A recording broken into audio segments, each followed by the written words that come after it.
அருட்பெரும் ஜோதி அருட்பெரும் ஜோதி தனிப்பெரும் கருணை அருட்பெரும் ஜோதி எல்லாம் செயல் கூடும் என்னானை அம்பலத்தே எல்லாம் வல்லான் தனையே ஏற்று இன்று வருமோ நாளைக்கே வருமோ அல்லது மற்றென்று வருமோ அறியேன் என் கோவே தொன்றுமளவும் மாயையற்று வெளிக்குள் வெளிகடந்து சும்மா இருக்கும் சுகம் அருள் பலித்த செலுங்கனியே அகம்பலித்த சிவஞான அமுதே முத்திப் பொருள் பலித்த அருட்பாவை எமக்களித்த தெய்வ மனப்பூவே என்றும் மருள் பலித்த அடியேங்கள் மன இருளை அகற்ற வருமணியே மெய்மை தெருள் பழுத்த வடலூர் வாழ் ராமலிங்க நின்னருளை சிந்திப்பேனே திருநிலைத்து நல்லருளோடும் அன்போடும் சிறப்போடும் செழித்து ஓங்க உரு நிலைத்து வெண்ணகிழ்வோடு வாழ்வுற ஒந்தினின் அருள் செய்வாய் இரு நிலத்தவரின்புற திருவருள் எல் வடிவோடு மன்றில் குரு நிலைத்த சர்க்குரு எனும் இறைவனின் குறைகள் பதம் போற்றி சாகா கலை கண்ட சதுரா வருக சாந்தமெனும் தவளக்கலையை உடுத்தமர்ந்த தலைவா வருக சர்க்குணர்க்கு வேகா காலை விளம்ப வந்த விபுவே வருக பெருவிளக்காம் வெண்பா உரைத்த தமிழ் தலைமை வேந்தே வருக வியநிலத்தில் பாகார் மொழியாள் பற்றறுத்த பரமே வருக பக்திதனை பாரில் எவர்க்கும் படவிரிக்கும் பாங்கே வருக பல்காலும் பாகார் தெய்வ வடற்பதியின் வாழ்வே வருக ராமலிங்க வள்ளலெனுமோர் மாணிக்கமணியே வருக வருகவே திருவிளங்க சிவயோக சித்தியெல்லாம் விளங்க சிவஞான நிலை விளங்க சிவ அனுபவம் விளங்க திருவிளங்கு திருத்தில்லை திருச்சிற்றம்பலத்தே திருக்கூத்து விளங்க ஒளி சிறந்த திருவிளக்கே உரு விளங்க உயிர் விளங்க உணர்ச்சி அது விளங்க உலகமெல்லாம் விளங்க அருள் உதவும் பெரும் தாயாம் மருள் விளங்கு குழல் வள்ளி மகிழ்ந்தொருவாள் விளங்க வயங்கு மணி பொது விளங்க வளர்ந்த சிவ கொழுந்தே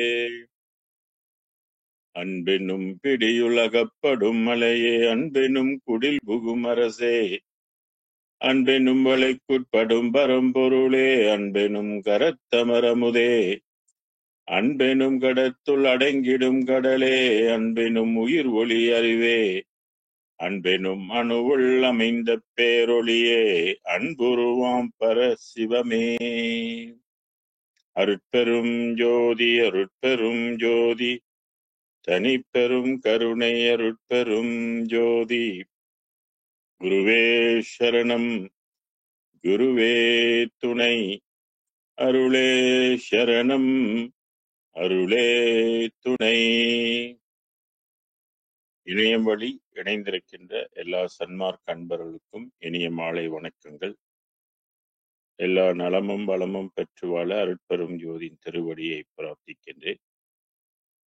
இன்றைக்கு 345வது பாடலுக்கு உள்ள விளக்கத்தை நம்ம பெற இருக்கின்றோம். வாங்க பாடலுக்குள்ள போகும். பறிக்கிலேன் பயமும் இடரும் வெண் துயரும் பற்றற தவிர்த்து அருள் நான் இனி தரிக்கிலேன் சிறிதும் தரிக்கிலேன் உள்ளம் தரிக்கிலேன் தரிக்கிலேன் அந்தோ அப்படின்னு புலம்புறார் இறைவன்கிட்ட. மனிதன் இந்த உலகத்துல வாழும் காலகட்டத்துல பல்வேறு பிரச்சனைகள் பல்வேறு துயரங்களை எல்லாம் ஒவ்வொரு மனிதனும் கடந்து போயிட்டு போனவங்க நிறைய பேரு. இப்ப நடப்புலயும் பல துன்பங்களை எதிர்நோக்கி இருக்கின்றவர்களும் ஏராளம் ஏராளம். பலருக்கு உடல் உபாதைகள், உடல் துன்பங்கள், சில நாடுகளோட சண்டையில ஏற்படுகின்ற பிரச்சனையினால வாழ்வியல் ஆதாரங்கள் இல்லாமல் தவிக்கின்ற ஒரு நிலை. அப்புறம் பருவநிலை மாற்றத்தினால ஏற்படுகின்ற கோளாறுகள். இப்படி போதிய பொருள் பலம் இல்லாதனாலக்க பொருள் வாங்க முடியாதனால ஏற்படுகின்ற துயரங்கள். இப்படி மனித வாழ்க்கைக்கு அளவிட முடியாத வகையில துன்பம். இந்த உலக வாழ்க்கையே ஒரு மயமாகத்தான் இருக்கு. ஆனால் இறைவன் இன்பமான உள்ள வாழ்க்கையை எங்க வச்சிருக்கிறானாக்க ஸ்பேஸ்ல தான் வச்சிருக்கிறான். ஏர்த்துல அது இல்லை. ஆனால் ஏர்த்துல இருப்பதாக ஒரு மனிதன் கற்பனையில ஒரு ஒரு ஒரு மயக்கத்துல அவன் பூலோகத்துல இன்பம் இருப்பதாக இன்பத்தை நாடி ஓடிக்கொண்டிருக்கிறான். கடைசியில என்ன ஆகும் அப்படின்னு கேட்டீங்கன்னா ஏமாந்துதான் போகும். இதுதான் மனித வாழ்க்கை. இந்த உலக வாழ்க்கையில உண்மையான இன்பம் கிடைக்காது. இந்த உடல் 60 தத்துவத்துக்கு உட்பட்டது, உங்களுக்கு தெரியும். உள்ளம் என்பதோ 36 தத்துவத்துக்கு உட்பட்டது. இந்த உள்ளமும் முழுக்க முழுக்க மாயையால் உருவாக்கப்பட்டது. மாயை சக்திகள் கொண்டு இயக்குது. மனமே ஒரு பெரிய மாயை. இது நம்மளை மயக்கி இங்க சின்ன சின்ன இன்பங்கள், சிறிது காலத்தில் அடைகின்ற இன்பங்களை அனுபவிப்பதற்காக நம்மளை மயக்கி இங்க வாழ வைத்துக் கொண்டது. ஆக அறிவை கொண்டு நம்ம புரிந்து கொள்ள வேண்டும். அதனாலதான் ஞான அறிவு கொள்முதல் பண்ணணும். இந்த உலகத்துல 7 வயசுல பிள்ளைங்க படிக்க போகுதுங்க.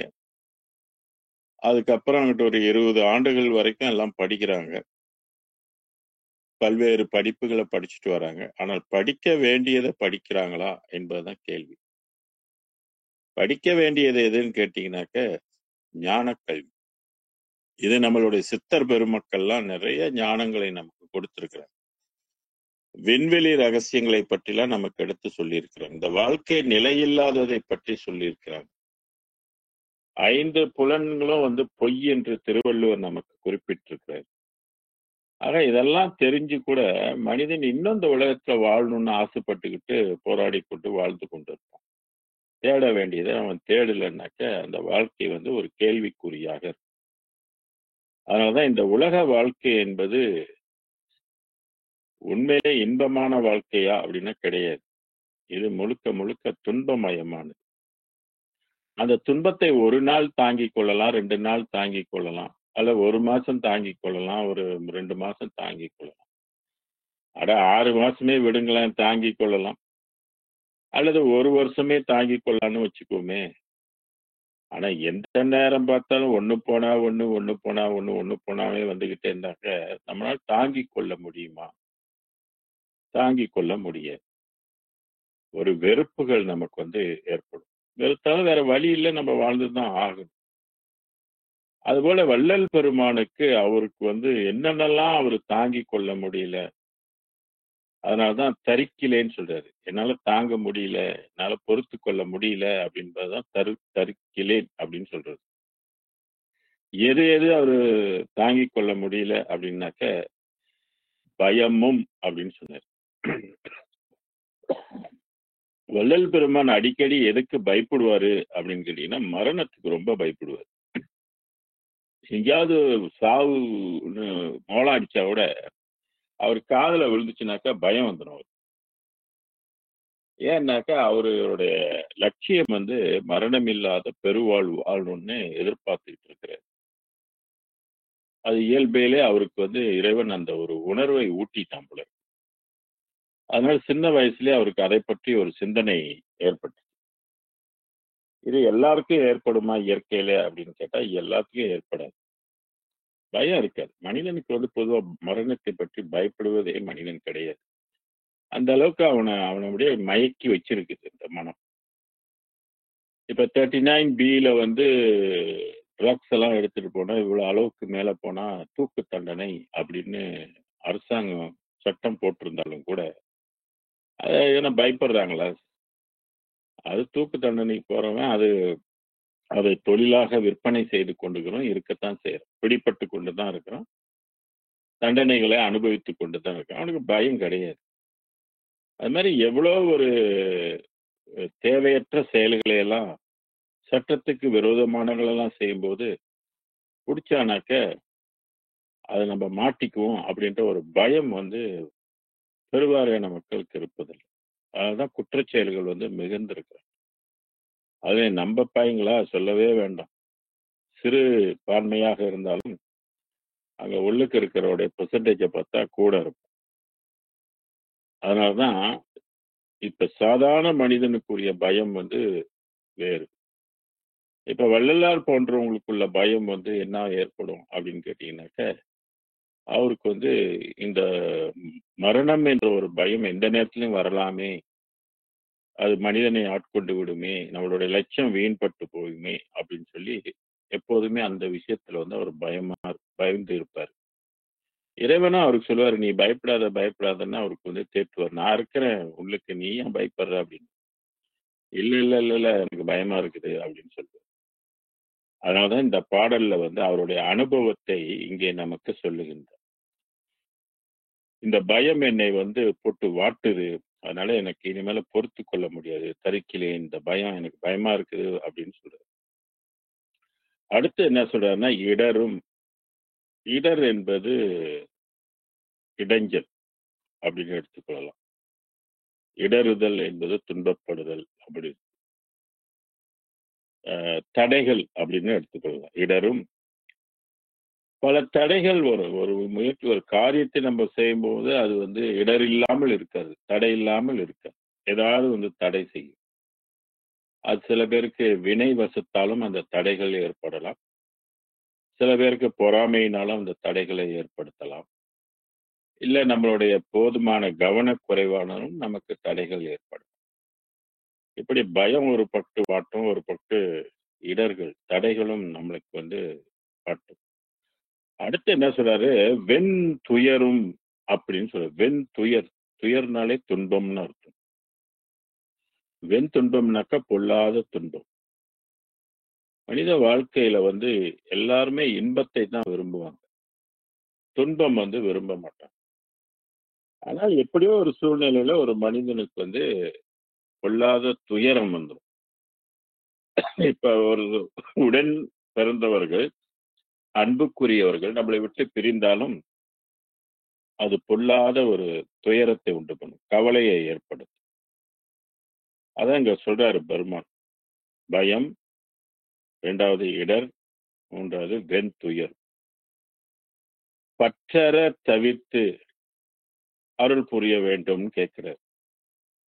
பற்றறனாக்கா முற்றிலும் இது இல்லாமல் எனக்கு வந்து நீ எனக்கு அருள் செய்ய வேண்டும். பற்றற அப்படின்னா இதை நீக்கி, இதுல இருக்கிற பற்று எல்லாம் என்னை பற்றிக் கொள்ளாமல் நீ தவிர்க்கணும் அப்படின்னு சொல்றாரு. ஓகே. இப்ப இந்த பயம், இடர், துயரம்லாம் எங்க இருந்து செயல்படுது? எந்த இடத்துல இருக்குது? அப்படின்னு நம்ம பார்த்தோம்னாக்க, மனம் தான். பயம் என்பது அந்த மனதுக்கு உட்பட்டது நடக்குது. தடைகள் என்பதும் மனதில் ஏற்படுது.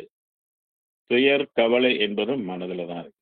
ஸோ 3க்கும் ஒரு அடித்தளமாக பேஸ்மென்னா எது இருக்குன்னாக்கா, மனம் தான் இருக்கு.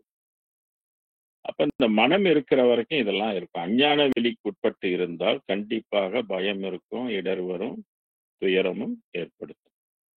அதனால தான் திருவள்ளுவர் சொன்னாரு, எப்ப ஒரு மனிதனுக்கு வந்து கவலை இல்லாமல் இருப்பான் அப்படின்னு கேட்டாக்க, அவர் என்ன சொல்றாரு? "தனக்குவமை இல்லாதான் தாழ் சேர்ந்தார்கல்லால் மனக்கவலை மாற்றல் அரிதுன்னு சொன்னாரு. தனக்கு ஒப்பிமை இல்லாத தலைவன். அன்னைக்கு பராபரை தானே தலைவன். அந்த பராபர வெளியை அடையிற வரைக்கும் உனக்கு வந்து இதுல இருந்து கவலையிலிருந்து நீ விடுபட முடியாதுன்னு சொன்னாரு. அப்ப பராபரை நிலையை அடையணும்னாக்க சாதாரண விஷயம் இல்ல. 12 ஆண்டு, 13 ஆண்டுகள் தவம் மேற்கொள்ளணும். மூலக்கடலை எழுப்பி தான் கரு புடிச்சு போகணும் என்பது அன்றைக்கு உள்ள வித்தை. அப்பதான் வந்து இந்த 3ம் இருக்காது. பயம் இருக்காது, இடர் இருக்காது, துயரமும் இருக்காது, கவலை எதுவுமே இருக்காது. அது மாரி வள்ளல் பெருமானும் பல 1000 ஆண்டுகளுக்கு பிற்பாடு இந்த பூமியில வந்து அவதரித்தவர். அவரும் இறைவன்கிட்ட கேட்கிறாரு. இதெல்லாம் என்ன வந்து வாட்டாம, அப்பா எனக்கு நீ தவிர்த்து அருள் செய்ய வேண்டும்னு கேட்கிறாரு. இனி நான் தரிக்கிறேன்னாரு. ஏன்னா இவ்வளவு நாள் பட்டதெல்லாம் போதும். இதுக்கு மேல என்னால முடியல. என்னால பொறுத்துக் கொள்ள முடியல. சிறிதும் தரிக்கிறேன்னாரு. சிறிதும்னா கொஞ்சம் கூட என்னால இனி பொறுத்துக் கொள்ள முடியாது. உள்ளம் தரிக்கிறேன், தரிக்கிறேன் அந்தோனர். உள்ளம்னா மனம். இந்த மனதால் மனிதனுக்கு பல்வேறு துன்பங்கள், பல்வேறு பிரச்சனைகளை மனம் அனுபவித்துக் கொண்டிருக்கு. இன்பத் துன்பம் குடுத்துக் கொண்டே இருக்குதுன்னு வள்ளல் பெருமான் சில பாடல்கள் வந்து சொல்லுவாரு. சித்தர்களும் சொல்லியிருக்காங்க. இன்பத் துன்பம் கொண்டதுதான் இந்த உலக வாழ்க்கை.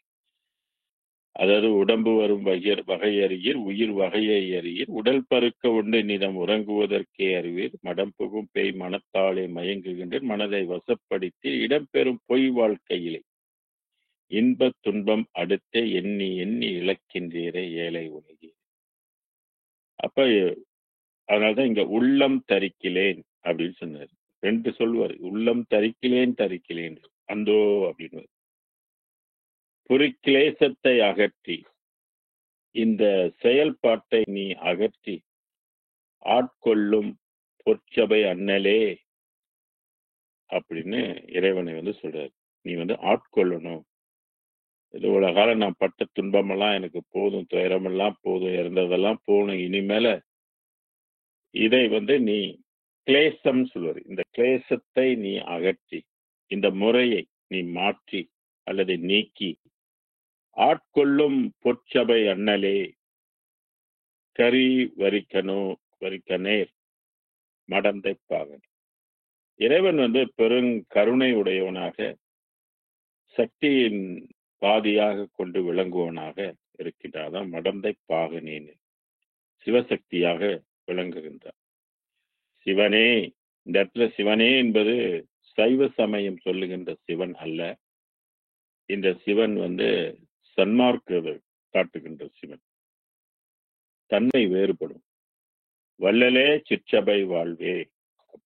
சிற்றபை வாழ்வில் இருக்கின்ற இறைவன் அருளால் ஒரு மனிதனுடைய பூலோக வாழ்க்கையில் உள்ள இன்பத் துன்பங்களை எல்லாம் கடந்து அவன் வந்து மரணம் இல்லாத பெருவாழ்வு பெறுவது மட்டுமல்ல, துன்பம் இல்லாத ஒரு வாழ்க்கையை வந்து அவன் பெற முடியும். அதனாலதான் வள்ளல் பெருமான் இதை இறைவன்கிட்ட வந்து முறையீடு செய்கின்றான். இது விண்ணப்பம் தானே.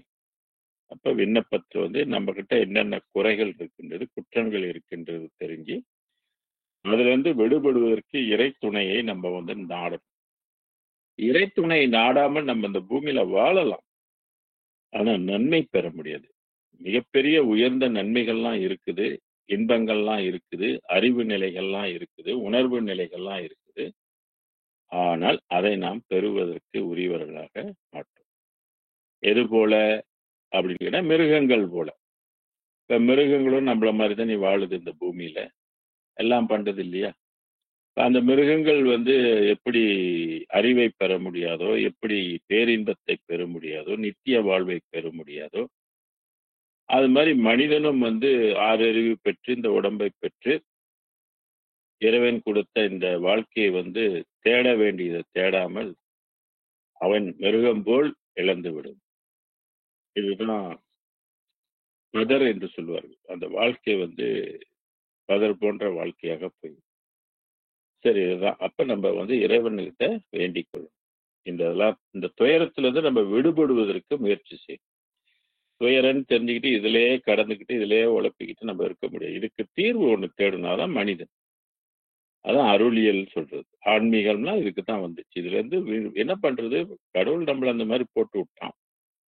இப்படிதான் நீ வரணும், இப்படிதான் துன்பப்படணும், இப்படிதான் நீ இந்த பூலோகத்துல மாட்டிக்கிட்டு என்னுடைய அருளை கொண்டு நீ உய்யணும்னா அவன் வளர்த்திருக்கிறான். நம்ம என்ன பண்ண முடியும்? அந்த உண்மையை நம்ம தெரிஞ்சுக்கிட்டு அவனுடைய அருளை பெறுவதற்கு நம்ம முயற்சி செய்தால் அது புத்திசாலித்தனம்னு அர்த்தம். அதை விட்டு கேட்கக்கூடாத கேள்வியெல்லாம் கேட்டுட்டு இருந்தாக்க ஒன்றும் கதைக்கு ஆக போதில்லை. நம்ம என்ன அவரை கூப்பிட்டு கேஸா போட முடியும்? ஏன் என்ன படிச்ச, ஏன் எனக்கு துன்பம் கொடுத்தேன்னு கேட்க முடியுமா? அதுல பல துன்பங்கள் வந்து நம்ம செய்கின்ற அஜாக்கிரதையினால் ஏற்படுகின்ற துன்பங்கள் இருக்குது. கர்ம வினையினால் வரக்கூடிய துன்பங்கள்லாம் இருக்கு.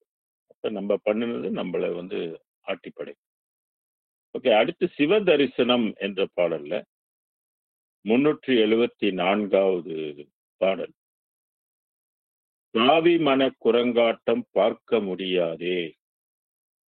பாவி மனக்குரங்காட்டம். இந்த மனமே ஒரு குரங்கு தான் சொல்லுவேன். குரங்கு ஒரு இடத்துல இருக்குமா? குரங்கோட தலை அப்படி நேரா நிக்குமா? மனுஷன் தலை மாதிரி நிக்குமானா நிக்காது. ஜூக்கெல்லாம் போயிருந்தீங்கன்னா நீங்க பார்த்துருக்கலாம். குரங்கு வந்து என்னென்ன சேட்டெல்லாம் பண்ணிக்கிட்டே இருக்கும் அப்படின்னு. அதுபோல இங்க வந்து பாவி மனக்குரங்காட்டம்னு சொல்றாரு. குரங்கு ஆடுவது போல, குரங்கு ஒரு நிலையில் இல்லாது போல, குரங்கு மரத்துக்கு மரம் தாவுவது போல, இந்த மனம் வந்து எண்ணங்களால் இது தொடர்ந்து எண்ணங்கள் உதித்துக் கொண்டே இருக்கும். இதுக்கு வந்து சம்சாரம் அப்படின்னு ஒரு பேர் இருக்கு. ஆக இந்த வந்து நீங்க நிறுத்தினாலும் அதை நிப்பாட்ட முடியாது. மனதை வந்து நிப்பாட்ட முடியாது. ஏதோ கொஞ்சம் டெக்னிக் தெரிஞ்சவங்க கொஞ்சம் வாசி பயிற்சி எல்லாம் செஞ்சு இந்த மனதை வந்து கொஞ்சம் அடக்கி ஒரு இடத்துல குந்த வச்சு அப்புறம் மனதை அடக்கிறதுக்கு சில பயிற்சிகள்லாம் செய்து தியானம்லாம் செஞ்சாக்க இந்த மனம் கொஞ்சம் அடங்கும். அந்த அந்த அடங்கும் போது உள்ள சுகம் நமக்கு வந்து கொஞ்சம் தெரியும். அது பேரின்ப சுகம்னு சொல்லல.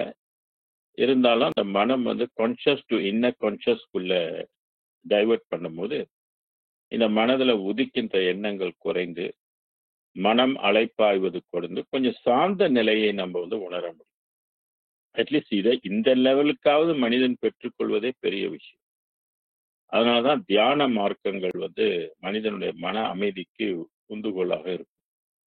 தியானம் செய்யணும். காலையில எந்திரிச்சு ஒரு குறைஞ்சதோ ஒரு 20 நிமிஷமாவது நம்ம மனதை வந்து பயிற்சி பண்ணணும். அமைதிப்படுத்துறதுக்கு பயிற்சி பண்ணணும்.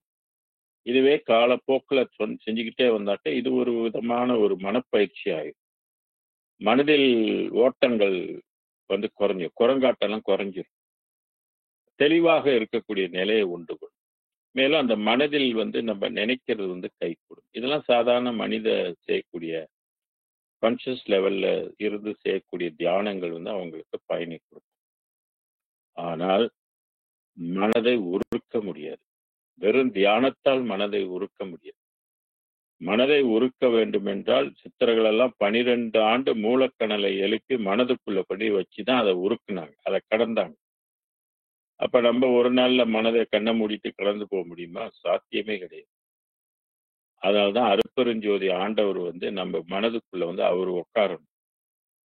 நிறைய இடத்துல பெருமான் சொல்லுவாரு, என் மனதில் வந்து அமர்ந்தான், என் உள்ளத்தில் இருந்தான், புகுந்தான், சார்ந்தான் அப்படிலாம் சொல்லுவார். இதுதான் யோகம். கடவுளுடைய அருள், கடவுளுடைய ஒளி வந்து நம்ம உள்ளத்துக்குள்ள புகுந்து கொள்ளணும். அப்படி புகுந்து கொண்டால் உள்ளம் என்ன ஆயிரும்? மனம் என்ன ஆயிரும்? மனம் வந்து திருத்தி அமைக்கப்படும்.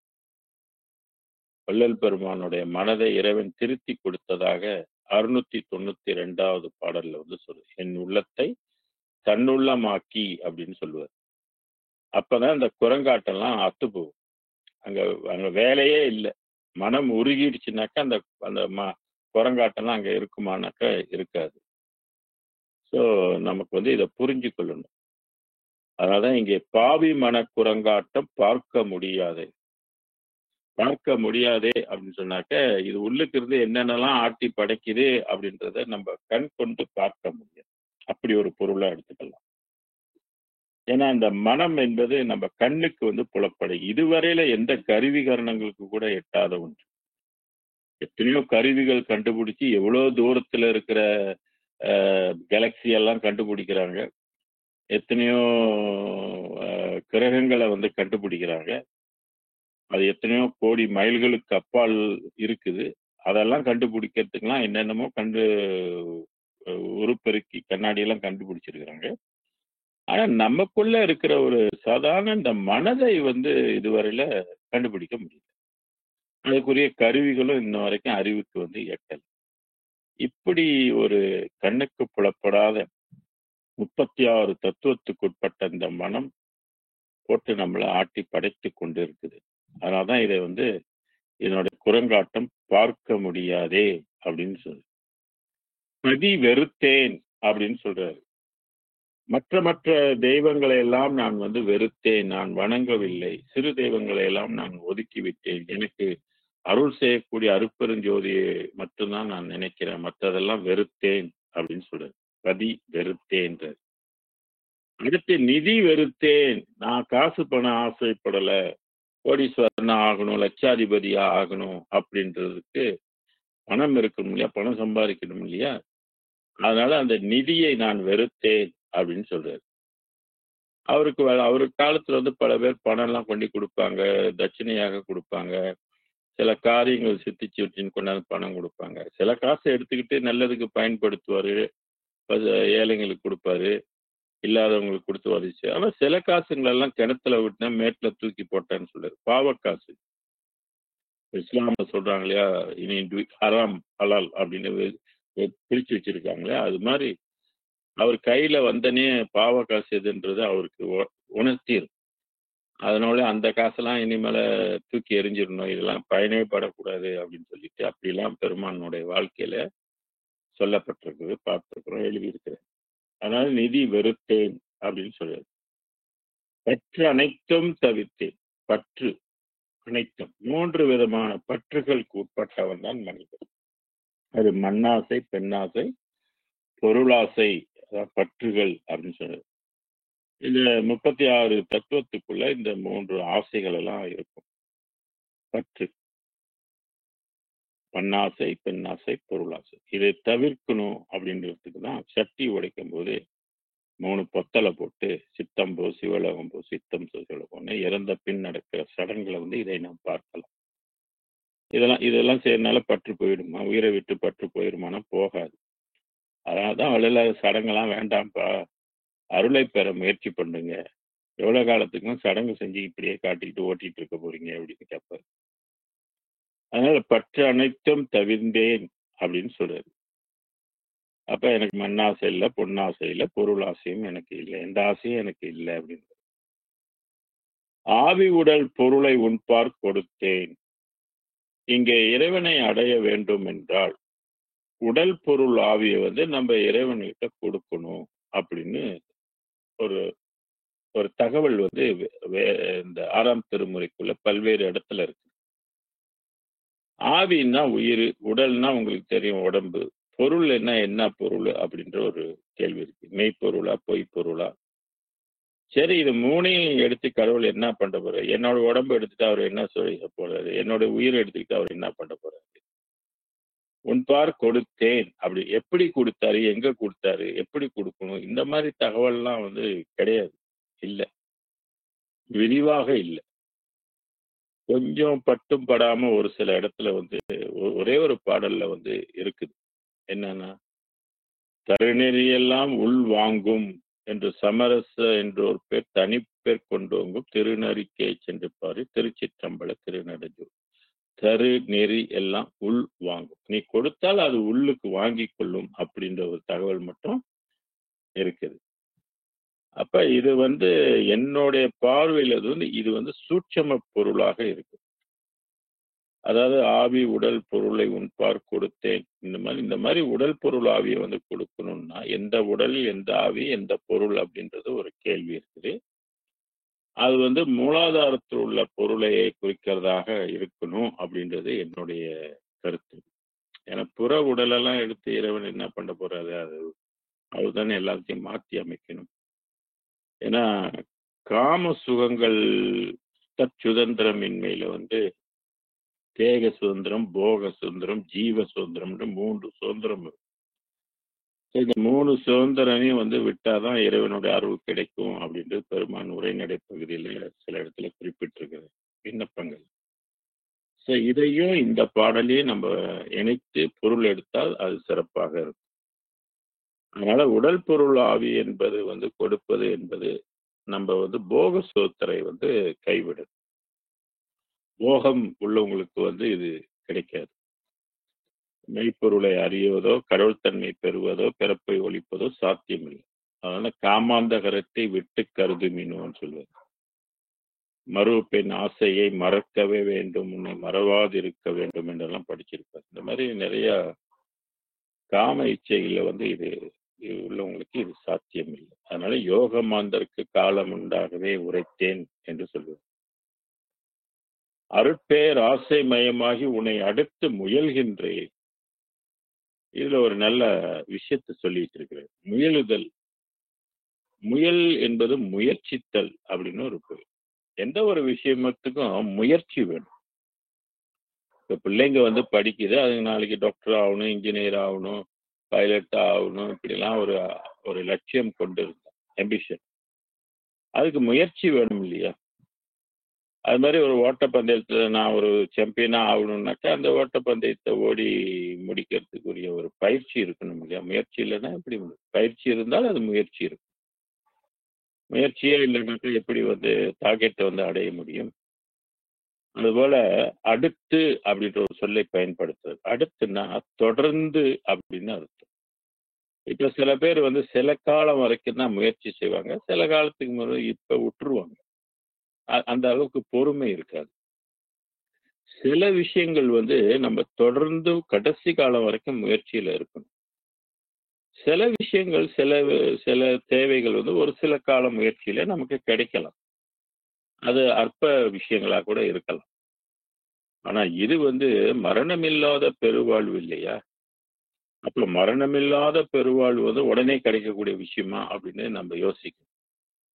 சில பேருக்கு இந்த ஜென்மத்துல கிடைக்கலாம், சில பேருக்கு அடுத்த ஜென்மத்துல கிடைக்கலாம், சில பேருக்கு அதுக்கும் அடுத்த ஜென்மத்துல கூட கிடைக்கலாம். யாரு எந்த அளவுக்கு முயற்சி செய்கின்றோம், இந்த ஜென்மத்துல தான் கிடைக்கணும் அப்படின்றது கட்டாயம் யாருக்கும் இல்லை.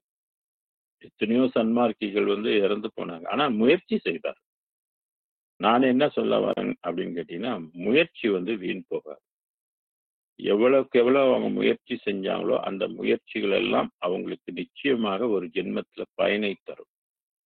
ஏன்னா வள்ளலார் என்ன சொல்லியிருக்கிறான்னா, இது ஒன்றுதான் மேலேறும் வீதி, மற்ற வீதிகள் எல்லாம் கீழ் செல்லும் வீதின்ற. என்பால் வருபவர் கண் இன்றே அருள் ஈகின்றேன் ஈகின்றேன் ஈகின்றேன். கொஞ்சம் கொஞ்சமா நான் உனக்கு அருள் கொடுக்குறேன், நீ முயற்சி செஞ்சுக்கிட்டே வா அப்படின்ற மாதிரி. முயற்சி என்பது கண்டிப்பாக நாம் எல்லாரும் கடைபிடிக்க வேண்டும். பலன் இறைவன் பார்த்து நமக்கு கொடுப்பாரு, அதுல எந்த சந்தேகம். பலன் கிடைக்க போறது சத்தியம். ஆனா முயற்சி எந்த அளவுக்கு நம்ம செய்யறோன்றதுதான் தனிப்பட்டவங்களுடைய விஷயம். இது ஒரு ஆளு ஒரு நாளைக்கு எத்தனை தடவை கும்பிடுறோம், எவ்வளவு ஜீவகாருண்யத்தை பழகுறோம், எந்த அளவுக்கு நம்ம தெளிவு பெற்றிருக்கிறோம், எந்த அளவுக்கு அருட்பாவை நம்ம அகவலையோ அருட்பாவையோ ஆய்வு செய்கின்றோம். ஆண்டுக்கு ஆண்டு நம்ம தெளிவு பெற்றுக்கிட்டே வரும். ஏன் ஆண்டுக்கெல்லாம் போகணும்? மாதம் மாதம் அல்லது ஒவ்வொரு நாளும் தெளிவு பெறணும். படிக்க படிக்கத்தான் இதுல தெளிவு நமக்கு உண்டாகும். அதனாலதான் உன் அருட்பேர் ஆசை மயமாகி உன்னை அடுத்து முயல்கின்றேன். அவருக்கு அருட்பெருஞ்சோதியுடைய அருளை பெறணும்ன்றது ஆசை. அந்த ஆசை 7 கடலை விட பெருசுன்னு சொல்லுவார். அந்த அளவுக்கு அவருக்கு அருட்ஜோதி அருளை பெறுவணும்னு ஆசை மிகுந்திருந்தது. அந்த ஆசை இருந்துச்சுன்னா அடுத்த முயற்சிக்கு தடை இருக்காது இல்லையா? அதனாலதான் பெருமான் முயன்றாரு, அதனுடைய பயனை அவர் பெற்றாரு. அதான் அருட்பெருஞ்சோதி ஆனேன் அப்படின்னு சொல்றாரு. அதனால நான் முயலுகின்றேன், கூவி என்னை ஆட்கொள்ள நினையாயோ. இறைவன்கிட்ட கேட்கிறாரு, நான் உன்னை அடையறதுக்கு எவ்வளவு முயற்சி பண்ணிக்கிட்டு இருக்கிறேன், அது உனக்கு தெரியாதா? நீ என்னை கூவி என்னை ஆட்கொள்ள நினைக்க மாட்டாயா, நினையாயோ அப்படின்னு இறைவனை கேட்கிறாரு. கூவி என்னை கூப்பிட்டு என்னை நீ ஆட்கொள்ள வேண்டும். இவ்வளவோ நம்ம எதுக்கு சொல்றோம், பாடுபடணும் பாடுபடணும்னு எதுக்கு சொல்றோம்னாக்க, இறைவன் நம்மளை ஆட்கொள்வதற்கு. இப்ப வள்ளலார் பாடுறார் இல்லையா, அருள் நிலைப்பாட்டுல அருட்ஜோதி தெய்வம் என்னை ஆண்டு கொண்ட தெய்வம்னு சொல்றது. அப்ப அந்த மாதிரி இறைவன் நம்ம ஆண்டு கொள்ளும். இறைவன் நம்மளை ஆண்டு கொண்டால் கண்டிப்பாக பிறவி பிரியை தீர்த்து வைப்பார். இப்ப மாயை நம்மளை ஆட்சி புரிந்து கொண்டது. அதான் பாவி மன குரங்காட்டம்னு. மனம் என்றாலே மாயை. அப்ப மாயை சக்திக்கு நம்ம ஆட்பட்டு இந்த பூமியில் வாழ்ந்து கொண்டு அருசக்தி நம்மளை ஆட்கொள்வதற்கு தான் இந்த முயற்சி. இந்த முயற்சியெல்லாம் ஓட்டு மொத்தமா சேர்ந்து ஏதோ ஒரு ஜென்மத்துல நம்மளை இறைவன் நம்மளுக்கு தெரியாமலே நம்மளை ஆட்கொள்வார். வள்ளலாரை எத்தனை வயசுல ஆட்கொண்டாரு? கருவிலே ஆட்கொண்டு பாடுறாருல, கருவில் கலந்த துணையே அப்படின்றது, என் கண்ணில் கலந்த முதேன்றார். அடுத்து என்ன சொல்றாரு, 9 வயசுலயே வந்து இறைவன் மறுபடியும் வள்ளலார் உள்ளுக்கு வந்து கலந்து கொள்றார். 9 வயசுலலாம் என்ன பெரிய விவரம் இருக்கும்னு நினைக்கிறீங்க? இது வந்து எத்தனையோ ஜென்மத்துல அவர் பாடுபட்டது, அந்த பயனை வந்து இறைவன் அவர் மூலியமாக இந்த உலகத்துக்கு வந்து நமக்கும் எடுத்து குறிப்பு தருகின்றார். அதனால தான் இறைவன் வந்து எப்படியோ இப்ப நம்ம தொடங்கும். "அடங்கும் நாள் இல்லா அமர்ந்தானைக் காண்பதற்கு தொடங்கும் நாள் நல்லதன்றோ தொடங்கும் நாள் நல்லது." இதுவும் இந்த 6ஆம் திருமுறை உள்ள பாட்டு. அட்லீஸ்ட் நம்ம முதல்ல ஸ்டார்ட் பண்ணணும். எப்படி ஸ்டார்ட் பண்ணணும் அப்படின்னா, முதல்ல அருட்பெருஞ்சோதி, அருட்பெருஞ்சோதி நாம ஜெபம் சொல்லணும். இந்த நாம ஜெபம் சொல்ல, சொல்ல, சொல்ல, சொல்ல அது வந்து எத்தனை முறை சொல்லணும் அப்படின்னாக்க, ஒரு 1000 முறை சொல்லலாம். ஒரு 10, 15 நிமிஷம் உட்கார்ந்து சொல்லலாம். 20 நிமிஷம் உட்கார்ந்து சொல்லலாம். 1/2 மணி நேரம். ஒரே மந்திரம் தான். வேற பெரிய மாத்தி மாத்திலாம் சொல்லணுன்றலாம் அவசியம் இல்ல. அருட்பெருஞ்சோதி, அருட்பெருஞ்சோதி, தனிப்பெருங்கருணை இதான் மகா மந்திரம். இந்த மந்திரத்தை ஒரு மூலதனமாக கொண்டு நம்ம முயற்சி செய்யணும். அடுத்து இன்னும் கொஞ்சம் முன்னுக்கு போகணும், இன்னும் கொஞ்சம் முன்னேறணும் அப்படின்னு சொல்லும்போது, நம்ம என்ன செய்யலாம் அப்படின்னு கேட்டீங்கன்னா, உணவு பழக்கங்கள்ல கொஞ்சம் மாற்றம் செய்யணும். சில பேர் சொல்லுவாங்க எடுத்தப்ப, "ஐயோ! எனக்கு வந்து மாமிசம் இல்லாமலாம் சாப்பிட முடியாதுங்க. நான் எப்படி இத வந்து சொல்றது?" பயப்படாதீங்க. நீங்க பாட்டுக்கு நாமம் சொல்லிக்கிட்டே இருங்க. அது உங்களுக்கோட மனம் பக்குவப்பட, நீங்க எதையெல்லாம் தவிர்க்க வேண்டுமோ, எதெல்லாம் அருளுக்கு தடையாக இருக்கின்றதோ, அதெல்லாம் நீங்களே படிப்படியா விட்டு விடுவீர்கள். நெறைய பேர் அப்படிதான் விட்டுருக்கிறாங்க. எடுத்தெடுப்பிலே சைவமாலாம் வரணும்னாக்கா, அது ஒரு சிலருக்கு சாத்தியம் இருக்கும். அது முன் ஜென்மத்தினுடைய பயன். இப்பதான் நம்ம ஸ்டார்ட் பண்றோம், தொடங்குறோம். ஏன்னா கண்டதெல்லாம் தின்னு நம்ம பழக்கப்பட்டு போச்சு நம்ம நாக்கு. அதனால அத மாத்தி அமைக்கணும் என்பது அவ்வளவு சுலபம் அல்ல. ஆக சிறுக சிறுக முயற்சி செய்யலாம். அதுல ஒண்ணும் தப்பு கிடையாது. ஒரு குறிப்பிட்ட நாட்கள் மட்டும் அ முடியாதவங்க அசைவம் எடுத்துட்டு, மற்ற நாள்கள் எல்லாம் சைவமாக உண்டு பழகலாம். எல்லாமே பழக்கம். இத பழகுறதுக்கு வந்து மனுஷனால முடியாதுன்னுலாம் சொல்லவே கூடாது. அருள் வேணும்னா நம்ம பழகி தான் ஆகணும். அதனால சில நன்மைகள் நமக்கு உண்டு. மேலும் மேலும் பாவங்கள் சேராமல் இருப்பதற்கு சுயமா இருக்கிறது ஒரு துணையாக இருக்கும். சுயமா இருந்தாக்க தெளிவு கிடைக்கும். சீக்கிரம் ரத்தம் வந்து கெட்டு போகாது. அதனால ஆயுளும் கொஞ்சம் நமக்கு வந்து ஓங்கும். அதனால இப்படிலாம் இருந்தா தான் இறைவன் நம்மளை வந்து ஆட்கொள்வான் அப்படின்றது நமக்கு தெரியுது. அதனால தான் "நினது கூவி என்னை ஆட்கொள்ள நினையாயோ" அப்படின்னாரு. அப்ப நம்ம பாடுபடணும். இறைவனை பாடுபட்டா தான் இறைவன் அருளை பெறுவதற்கு பாடுபடணும். அததான் சொன்னாங்க அந்த காலத்துல. "பொருள் இல்லார்க்கு இவ்வுலகம் இல்லை. அருள் இல்லார்க்கு அவ்வுலகம் இல்லைன்னு." அருள் இல்லைன்னா அந்த உலகம். 6ஆம் திருமுறையில அவ்வுலகம், இவ்வுலகம் என்று 2 பிரிச்சு பெருமான் பேசியிருக்கிறார். அதனால அவ்வுலகம் என்ற ஒரு உலகம் இருக்கு. அந்த உலகத்தை அடைவதற்கு முயற்சி மிக மிக முக்கியம். நல்லா குறித்துக் கொள்ளுங்க. இந்த முயற்சி ஒவ்வொரு நாளும் நம்ம என்ன செய்றோம் அப்படின்னு. அடுத்து விண்ணப்பங்கள் இருக்குது. இறைவனுக்கு வந்து விண்ணப்பம் செய்யணும். கேட்கணும். நமக்கு மட்டும் கேட்பது மட்டுமல்லாமல், பொது நலன் கருதி விண்ணப்பம் செய்வது இறைவனுக்கு ரொம்ப மகிழ்ச்சி தரும். இறைவனுடைய அருளை பெறுவதற்கு துணையாக இருக்கும். இதுக்கு சாட்சி வந்து 850வது பாடல்ல, "கருணை ததும்பி பொது நோக்கும் கண்ணீர் கிடைத்த கண்ணே" அப்படின்னு வள்ளல் பெருமான் பாடுவார். அப்ப கருணை வந்து ததும்பணும், கருணை நிறையணும். சன்மார்க்கம் என்பதே ஜீவகாருண்ய ஒழுக்கம் சார்ந்தது. ஜீவ தயவை சார்ந்தது. அப்ப அந்த உணர்வை நம்ம வந்து பெருக்கிக் கொள்ளணும். உலகத்துல உள்ள மக்கள் எல்லாம் நினைச்சு வேண்டுதல்ல என்னங்க பிரச்சனை? காசு இழக்க போறீங்களா? ஒண்ணும் கிடையாது.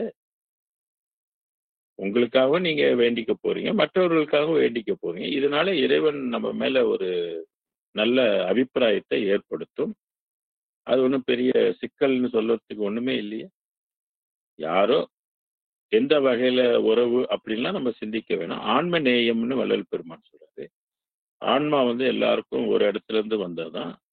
எல்லா உயிர்களுக்கும் தந்தை, தாய் வந்து அருட்பெருஞ்சோதி தான். அப்படி இருக்கும்போது நம்ம பிறர் நலன் கருதி வேண்டுவது தான் சன்மார்க்க அருளை பெறுவதற்குரிய வழி என்று வள்ளல் பெருமான் கண்ட ஒரு பேருண்மை இது. அதனால்தான் ஜீவகாருண்யமே ஞான வீட்டுக்கு திறவுகோல் அப்படின்னு சொன்னார்.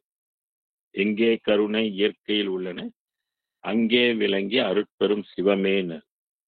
யாரேனினும் இறங்குகின்றார்க்கு சீரே அளிக்கும் சிதம்பர சிவமே, சிற்றபை சிவமே. ஓகே, அடுத்து நினது குறிப்பறியே. நினது என்பது இறைவனை குறிக்கும். அருட்பெருஞ்சோதி ஆண்டவரை குறிப்பறியேன், பற்பலகால் கூவி இழைக்கின்றேன். பற்பல காலம் நான் இறைவனை கூவுகின்றேன். கூவுதல் என்பது அருட்பெருஞ்சோதி அருட்பெருஞ்சோதி என்று நாம ஜபத்தை சொல்வது. பற்பல கால்ன்றாரு.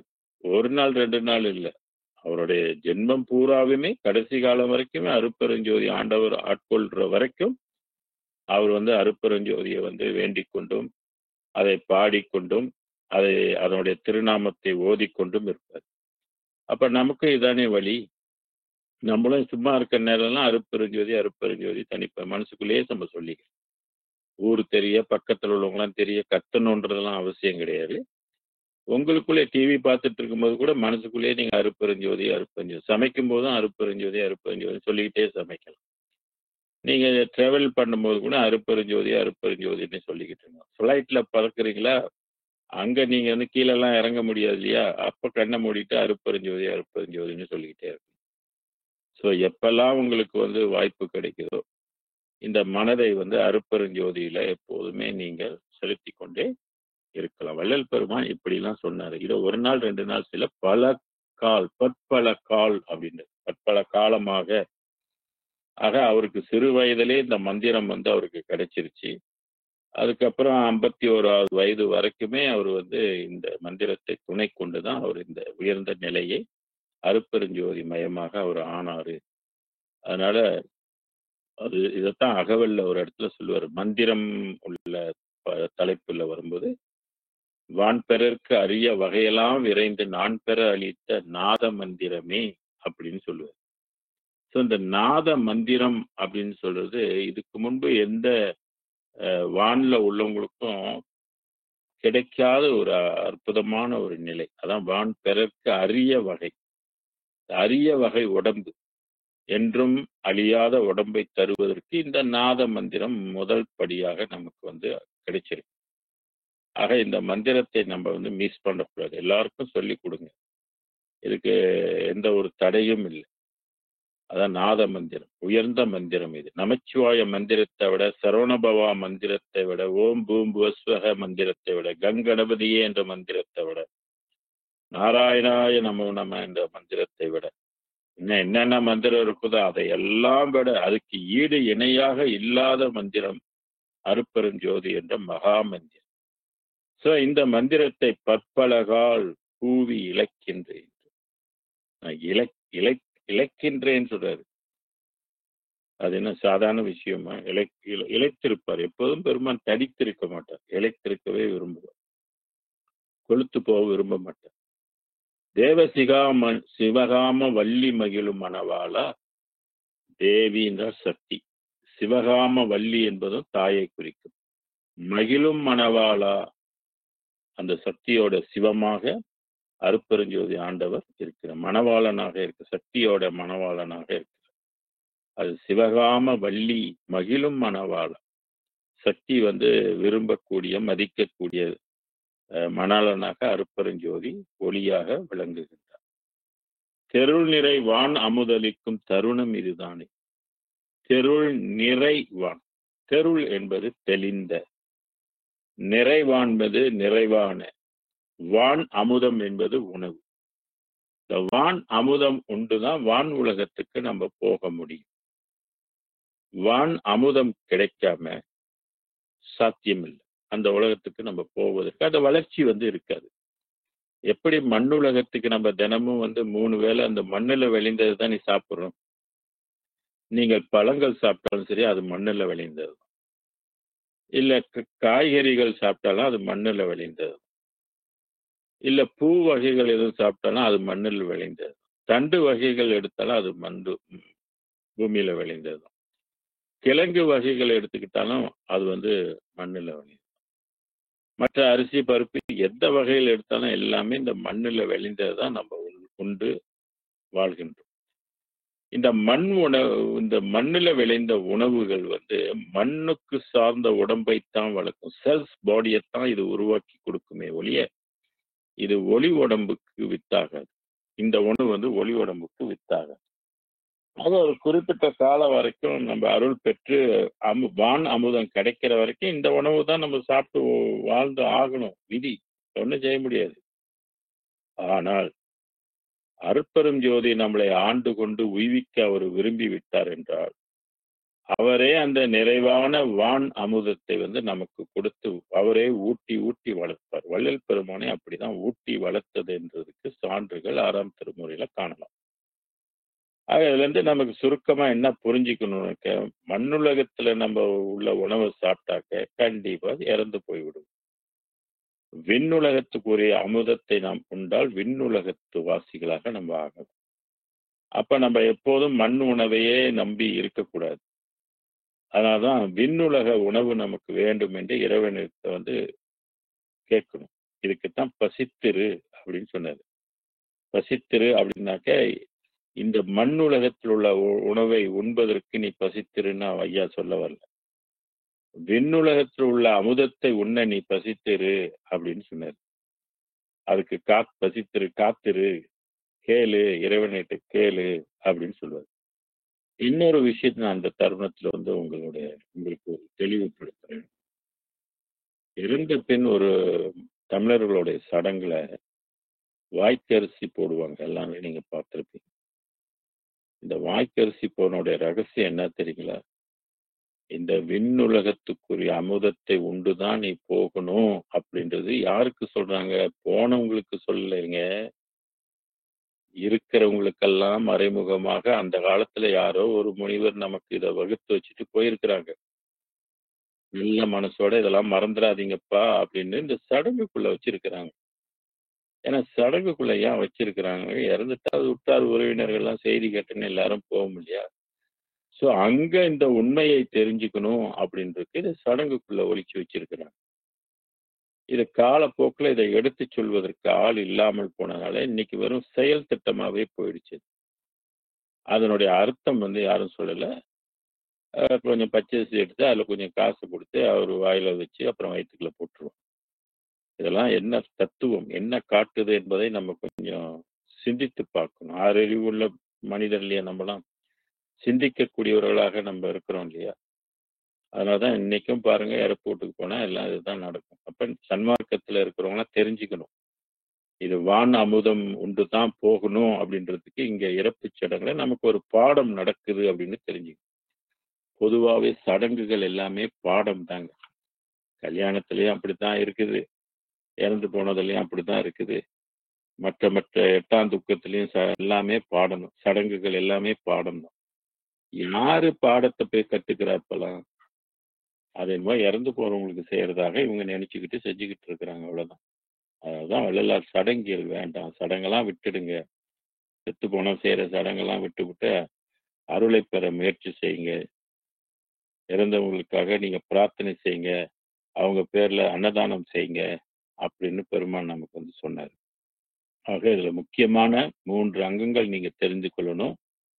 இந்த பாவி குரங்கு ஆட்டம் கொண்டு ஆட்டி நம்மளை படைச்சுக்கிட்டு இருக்கிற இந்த மனம் அடங்க வேண்டும் என்றால் அதுக்கு அருள் துணை வேண்டும். இந்த அருள் துணை வேண்டும் என்றால் அதற்கு நமக்கு வந்து முயற்சி வந்து கட்டாயம் வேண்டும். முயற்சி இருந்தால் பட்டது. அந்த முயற்சி வந்து நாதன் மந்திரம். அந்த மந்திரத்தை கூறி இறைவனை நம்ம வந்து கூப்பிடணும். அருட்பெருஞ்சோதி அருட்பெருஞ்சோதி உருவேற்றணும். இறைவன் நம்மளை ஆட்கொண்டு அமுதம் ஊட்டி நம்மளை வளர்த்தெடுத்து அவர் உலகத்துக்கு கொண்டு போகும். ஸோ இத்தனை பாட்டு இருக்குது. இந்த மனிதன் வந்து பிறப்பை ஒழிப்பது என்பது நம்ம வந்து தெரிந்து கொள்வது. சரி, அடுத்த வரி பாடல். இறை இன்பக் குலைவு. இறைவன் வந்து நம்மளோட கலக்கணும் அப்படின்றது வந்து சற்று முன்பு நம்ம சொன்னோம். வள்ளல் பெருமானுக்கு கருவிலேயே அவன் கலந்து விட்டான். அதனாலதான் கருவில் கலந்த துணையே அப்படின்னு சொல்றாரு. இப்ப நம்ம பாடுபட்டு வைத்திருந்தோமா, முயற்சி செய்து வச்சிருந்தோமா, இந்த ஜென்மத்தில் அவன் வந்து கலக்கவில்லை என்றாலும் அடுத்த ஜென்மத்திலேயாவது அது வந்து நம்ம கருவிலே கலந்து கொள்வதற்கு அது துணையாக இருக்கு. அததான் இந்த பாடல்ல வந்து பெருமான் இறைவன் எங்கெங்கெல்லாம் எப்பெல்லாம் கலந்து கொண்டுட்டான் அப்படின்னு சொல்லுவார். கருவிலே கலந்து கொள்வது என்பது மிகப்பெரிய ஒரு ஆப்பர்ச்சுனிட்டி, ஒரு பாக்கியம் அவர் வள்ளல் பெருமானுக்கு கிடைச்சது. ஏன்னா கருவுல கலந்துச்சுட்டு அப்புறம் அவரை வந்து அது வழி நடத்தும் இல்லையா? அடுத்து என்ன சொல்றேன், என் கனிவில் கலந்த அமுதே. என் கனிவில் கலந்த அமுதேன்ற உள்ளம் கனிய கனிய கனிய உள்ளம் கனியும், பக்குவப்படும். அருப்பெருஞ்சோதி ஆண்டவர் உள்ளத்துக்குள்ள வந்து புகுந்து விட்டார், உள்ளம் கனிவடை. அந்த கனிவில் கலந்த அமுதேன்ற அமுதம் வந்து கலக்குதுன்னு சொல்றாரு. முதல்ல கருவுல வந்து கலக்குறாரு. அப்புறம் கனிந்த பின் என்ன ஆகுது, அமுதம் வந்து கலக்குது உள்ளுக்கு அப்படின்னு சொல்றாரு. அடுத்து என் கண்ணீர் கலந்த ஒளியேன்றாரு. கண்ணு நமக்கும் தான் கண்ணு இருக்குது. ஆனா அந்த கண்ணுல வந்து சாதாரண ஒளி தான் இருக்கு. அருட்ஜோதி ஒளி வந்து கலக்கல். அருட்ஜோதி ஒளி கலந்தால் நம்ம கண் வந்து திறந்துச்சுன்னா பார்க்கலாம். அந்த உலகத்தை வந்து பார்க்கலாம். ஜோதி எவ்வளோ ஆழத்துக்கு, எவ்வளோ எல்லையை கடந்து இருக்குது என்பதை நம்ம பார்க்க முடியும். அதான் கண்ணீர் கலந்த ஒளியே அப்படின்றது. என் கருத்தில் கலந்த களிப்பு. கருத்து என்பது மனம், எண்ணம். அந்த கருத்தில் கலந்த களிப்புன்றது. களிப்பு என்பது இன்பம். இறைவனோட இன்பத்தை வந்து நுகர முடியும், அனுபவிக்க முடியும். அது வந்து கருத்தில் எப்ப கலக்கின்றதோ. கருத்து என்பது நினைவுன்னு கூட எடுத்துக்கலாம். நினைப்புல வந்து அந்த இன்பம் வந்து இருக்கும். நினைத்தாலே அது வந்து இன்பமாக இருக்கும். அதான் என் கருத்தில் கலந்த களிப்பே அப்படின்றது. வள்ளல் பெருமானுடைய கருத்தில் கலந்து கொண்டது. என் உருவில் கலந்த அழகே. உரு விளங்க, உயிர் விளங்க, உணர்ச்சியது விளங்க. அப்ப கரு பிடித்தால் கட்டாயம் உரு வளர்ச்சி ஏற்படும். நம்மலாம் கரு பிடிச்சுதானே இந்த உலகத்துக்கு வந்தோம். உருவம் எப்படி கிடைச்சது? தாயோட 10 மாசம் சுமந்ததுனால உரு வந்து கருப்பையில உருவம் வந்து கலைந்தது. இங்கே வள்ளல் பெருமானுடைய உரு என்று சொல்லக்கூடிய என்ன உரு அப்படின்னு கேட்டீங்கன்னா, வெளி உரு. அவருடைய உடம்பு வந்து வெளி உருவாக ஆயிடுச்சு கரு பிடிச்சதுனால. அதுதான் உருவில் கலந்த அழகே. இறை என்பது, ஒளி என்பது ஒரு அழகு பொருள். என் உயிரில் கலந்த உறவி. இதெல்லாம் சரியான நுட்பமான வரிகள். என் உயிரில் கலந்த, உயிர் என்பது ஒளி. திருமூலர் அழகாக சொல்வார். உள்ளத்து ஒருவனை உள்ளொரும் சோதியை. உள்ளம் ஒரு அடி விட்டு நீங்கா ஒருவனை. உள்ளமும் தானும் உடனே இருக்கணும், உள்ளம் அவனை ஒருவறியாது. கடவுள் எங்க இருக்கிறான்னாக்கா உள்ளத்துக்குள்ளே இருக்கிறான்னு சொல்லுவார். அதான் உள்ளம் பெருங்கோயில் என்று ஔவையார் சொன்னார். ஊன் உடம்பு ஆலயம். ஊன் உடம்புன்னா ஒளி உடம்பு வந்து ஆலயம் சொல்லுவார். ஆன்மா லைட் இருக்கின்ற இடம். மிக என் உயிரில் கலந்த உறவே அப்படின்றாரு. இப்ப யாரு உறவு? அருட்பெருஞ்சோதி தான் எல்லாருக்குமே உறவு. ஆனா அந்த உறவை வந்து எல்லாருக்கும் தெரிந்திருக்கிறாங்களா அப்படின்னா தெரியும். இப்ப மற்ற உறவுகள் எல்லாம் நம்மளை விட்டு விலகி இருப்பாங்க. அல்லது அந்த உறவுகளோட நம்ம தொடர்பு அருந்து போகும். எப்ப மூச்சு காற்று நின்று போதோ உறவு அருந்து போகும். இந்த பூலோகத்துக்கும் உங்களுக்கும் அல்லது உங்களுடைய உடன் பிறந்தவர்களுக்கும் நண்பர்கள் இப்படி ஏகப்பட்டவர்களுடைய உறவு எல்லாமே அருந்துவிடும். ஆனால் அருட்பெருஞ்சோதி என்ற உறவு மட்டும் அருந்து போகாது. ஏன்னா அது உயிருக்குள்ளே இருக்குது. உயிர்ல வந்து கலந்து இருக்குது. அதுதான் பெருமான் சொல்றாரு, உயிருள் யாம் எம்முள் உயிர் இவை உணர்ந்து உயிர் நலம் பரவுகின்ற. இறைவன் வந்து உயிருக்குள் உயிராக கலந்து கலவாமல் இருக்கின்றான். அவன் வந்து கலக்கணும். இப்ப சொல்லுகின்ற இடத்துல எல்லாம் கலக்கணும். அதனால்தான் கருவில் கலந்த துணையேன்னு. உருவில் கலந்த அழகே, என் உயிரில் கலந்த உறவே. இந்த உறவை வந்து நம்ம விட்டுறக்கூடாது. அருட்பெருஞ்சோதி என்பது நமக்கு உறவு அப்படின்றதை நம்ம புரிந்திருக்கும். ஏன்னா அதுதானே உயிர் கொடுத்திருக்குது. அப்ப உறவு இல்லாம என்னன்னு சொல்றது? அதுதானே உடம்பையும் கொடுத்திருக்குது. அதுதான் உயிருக்கு தாய் தந்தை. வள்ளல் பெருமான் இதை உணர்ந்ததுனால்தான் தாயாகி தந்தையுமாய் தாங்குகின்ற தெய்வம். என் தாயின்னு சொல்வார். அருட்பெருஞ்சோதியே என் தாய், என் உயிர் தாய் அப்படின்றது. என் தந்தை என்பது தனித்தந்தைன்னு சொல்வார்.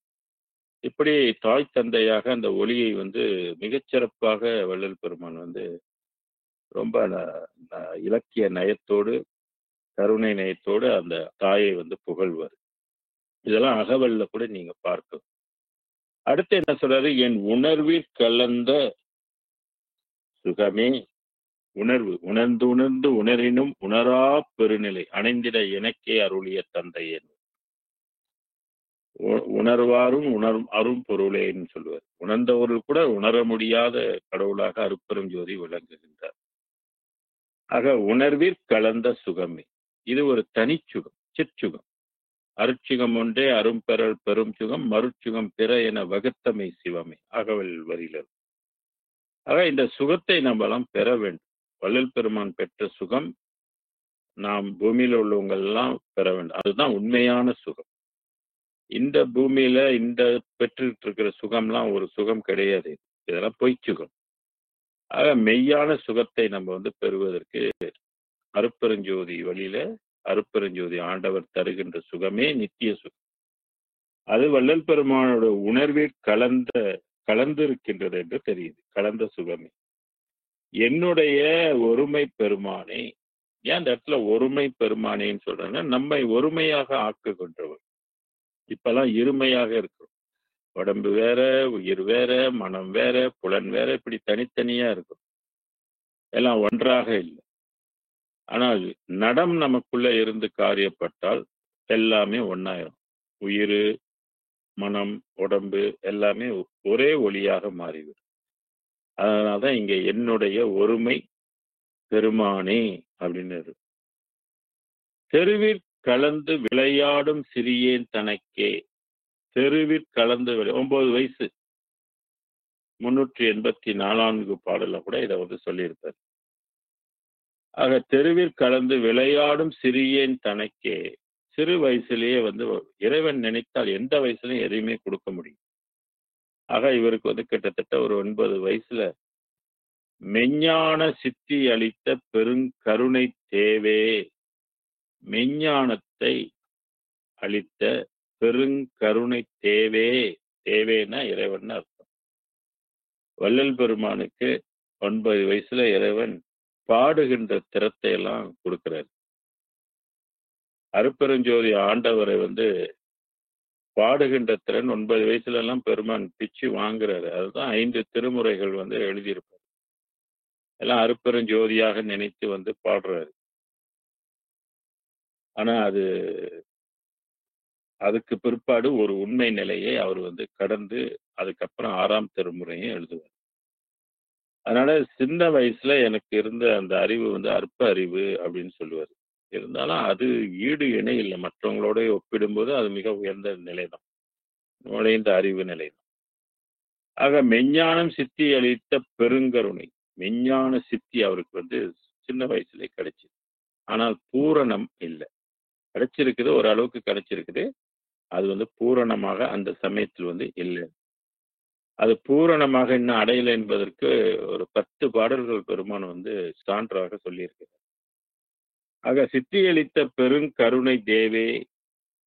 எதுக்கு இறைவன் இந்த இவ்வளவு பெரிய ஒரு பவரை அவர்கிட்ட கொடுக்கிறாரு அப்படின்னா, உலக திரள் எல்லாம், இந்த உலக திரள் எல்லாம் உலக உயிர்கள் எல்லாம் மருவி கலந்து வாழ்வதற்கு வாய்த்த தருணம் இது என்று.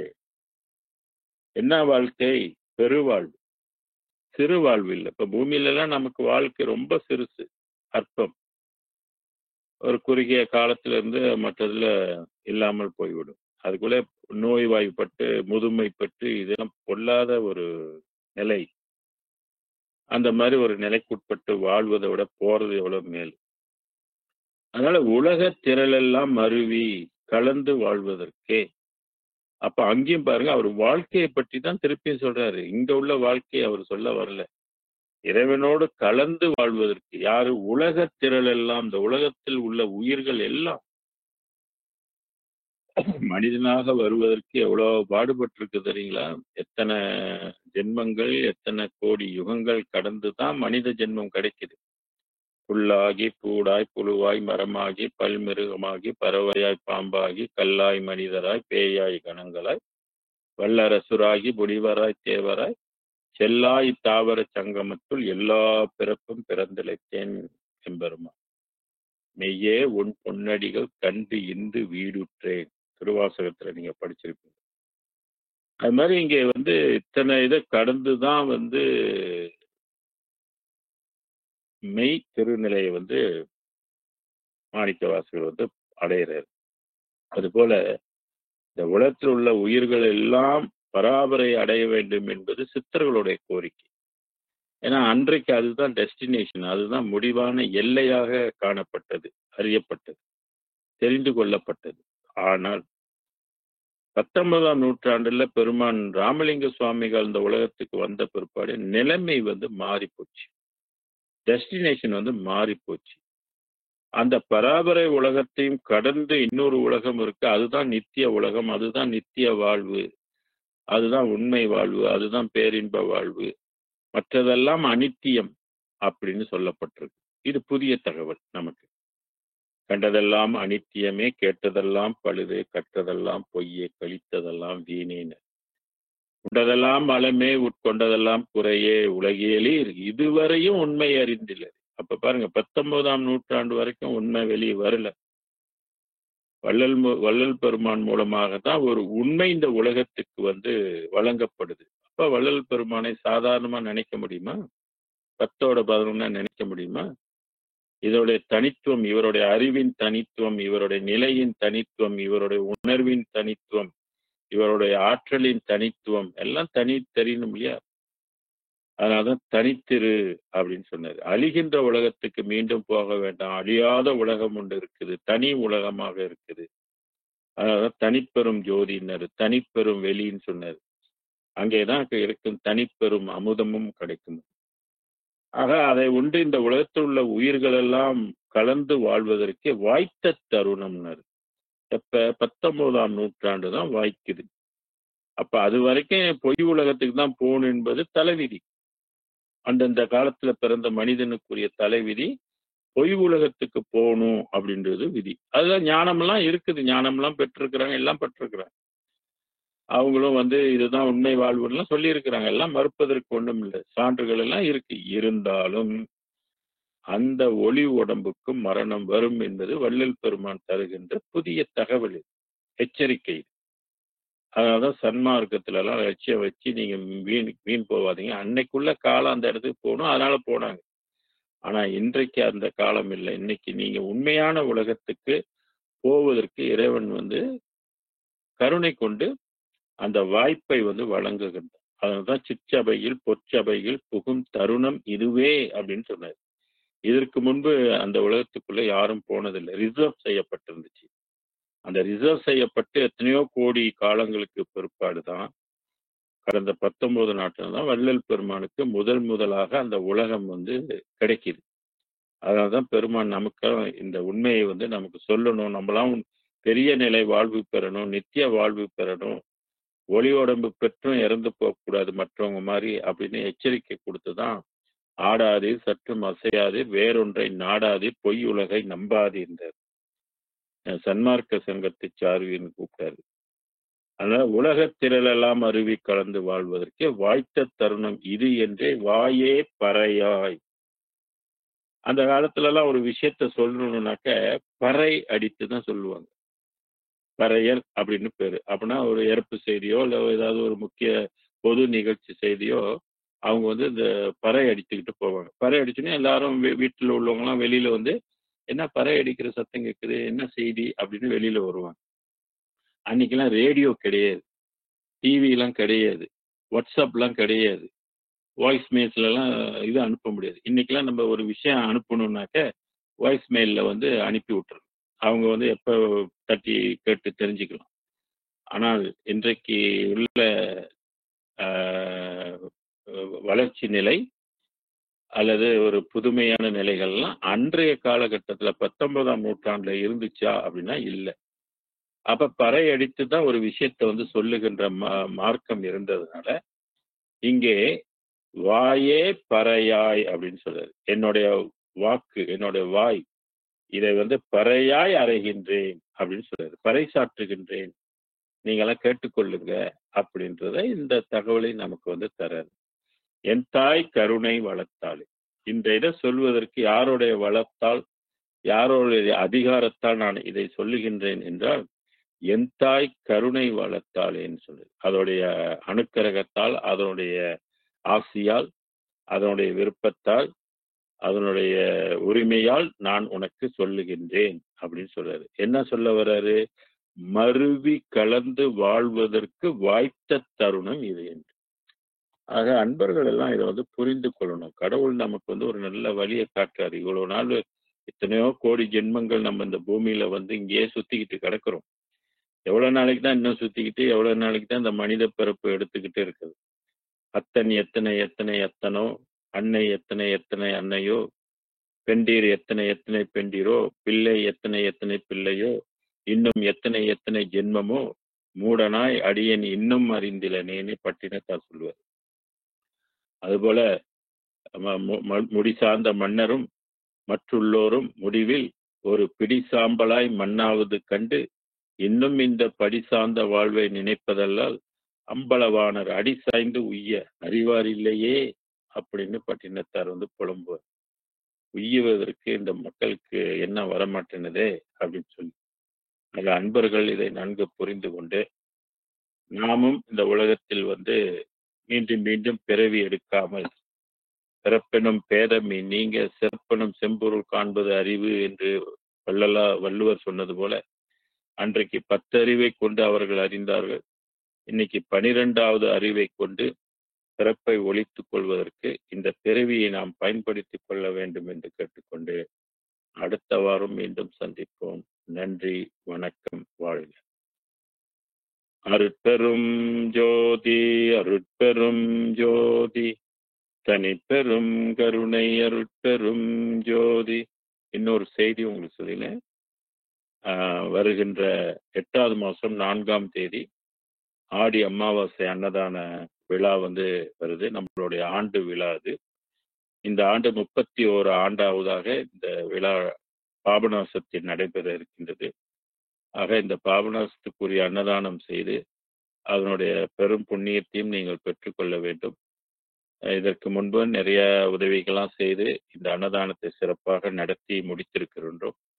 ஆக இந்த ஆண்டும் வருகின்ற 8/4 அன்னதான விழா நடைபெறுகின்றது. அதை உங்களுடைய கான்ட்ரிபியூஷனையும் நீங்கள் கனிவு கொண்டு எங்களுக்கு கிடைக்க செய்யுமாறு உங்களை அன்போடு கேட்டுக்கொள்கின்றேன். நன்றி, வணக்கம், வாழ்க. அருட்பெரும் ஜோதி அருட்பெரும் ஜோதி தனிப்பெரும் கருணை அருட்பெரும் ஜோதி. குருவே சரணம், குருவே துணை, அருளே சரணம், அருளே துணை.